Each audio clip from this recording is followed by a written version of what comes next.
Nitwa Tuyishime Daniel, ndi umuganga nkora ibijyanye n'ubuvuzi nkoresheje imiti y'ibimera ikomoka mu bimera.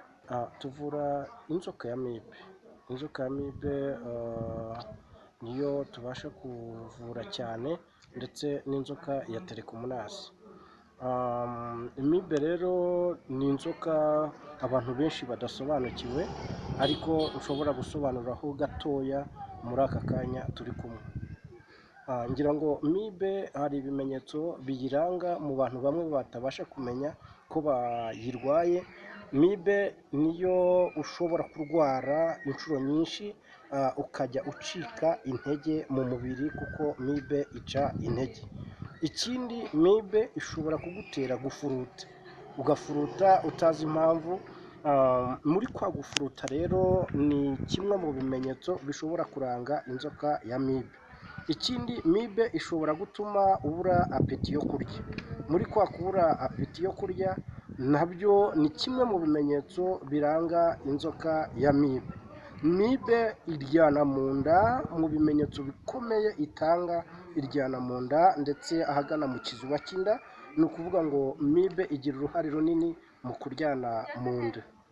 Amibe kandi ica umugongo, umuntu akumva umugongo uracika, akumva umugongo urabura intege, akumva umugongo ntabwo urimo imbaraga nk'uko yari asanzwe atararwara ya nzoka ya amibe. Ni ukuvuga ngo amibe ica umugongo ku rwego rwo hejuru. Ni nayo mpamvu bakunda kugaragaza ko amibe irakona, cyangwa se abantu bakabura imbaraga zo gukora ibijyanye n'ibyo ntashobora kuvuga mu bweruro bwabyo ngo mbyerure, yenda muri ya mabanga y'urugo. Mu buryo bwiza bw'ikinyabupfura, ni muri ya mabanga y'urugo, kuko amibe igira icyo bita igikono cyayo cyihisha mu mugongo, nayo ikajya kwitsimbamo mu mugongo muri cya gikono cyayo. Ni nk'inzu yayo rero. Niyo mpamvu amibe igira ingaruka nyinshi zo guca intege wa mugongo navugaga.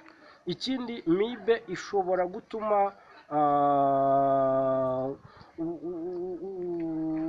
ugira ibintu byo kwishimagura, ariko akenshi ujyana gahunda yo kwishimagura ari uko ifatanyije na telekomunasi. Telekomunasi rero yo igira ikimenyetso cyo kwishimagura yifatanyije n'inzoka ya amibe.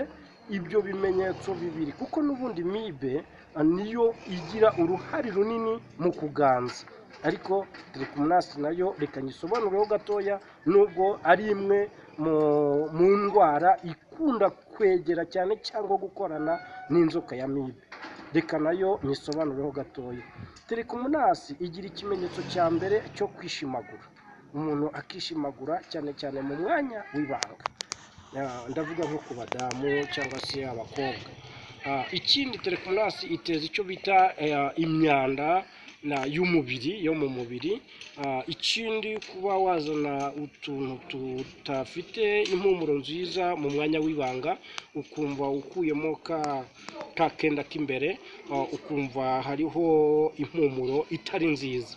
Icyo gihe ni inzoka ya telekomunasi iba yamaze kuganza mu mubiri. Ni ukuvuga ngo abantu bumvaga yuko telekomunasi cyangwa amibe idakira, nk'uko mbisobanura, ni inzoka ebyiri cyangwa n'indwara ebyiri, ariko zisa n'izikorana ariko zitandukanye. Ni ukuvuga ngo abibwiraga ko idakira nabazaniye umuti mwiza, kandi n'ubundi ndawuhorana, ariko ndagira ngo nongere nkuvugeho. Uyu muti muri kubona hano, uyu muti ubashe guhangana n'izo nzoka zombi. Ni nayo mpamvu nzisobanuyeho neza, kandi nzisobanuye zombi. Uyu muti ubasha guhangana nazo zikava mu mubiri zigashira, umuntu agasigara ari muzima. Inzoka ya amibe irakira, kuko uko umuntu agiye mu bwiherero, birumvikana icyo nshatse kuvuga, ibasha gusohoka, twa tumikorobe twose turasohoka. Ikindi cya kabiri, twa tuyoka duto twa amibe twose n'ingaruka zayo zirakira ukoresheje uyu muti witwa umuzi w'igiti #1. Ikindi, ni ukuvuga ngo inzoka ya telekomunasi inzoka ya telekomunasi za ngaruka zose navuze haruguru ziterwa na telekomunasi zibasha gushira zose ukoresheje uyu muti witwa umuzi w'igiti namba 1. noneho aba bakeneye babasanga hehe?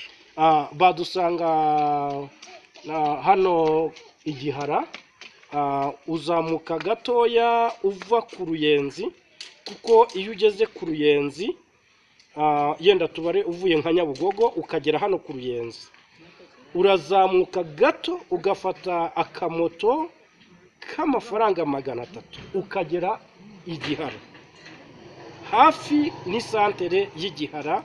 Ndagira ngo Igihara abantu benshi barahazi, ni ukuvuga rero uturutse ku Ruyenzi hano kuri kaburembo yo ku Ruyenzi, uzamuka wa muhanda uri gukorwa w'igitaka, ariko uri gukorwa ubu bari gushyiramo kaburembo nshyashya, ukagera aho bita Igihara hano ku isantere y'Igihara.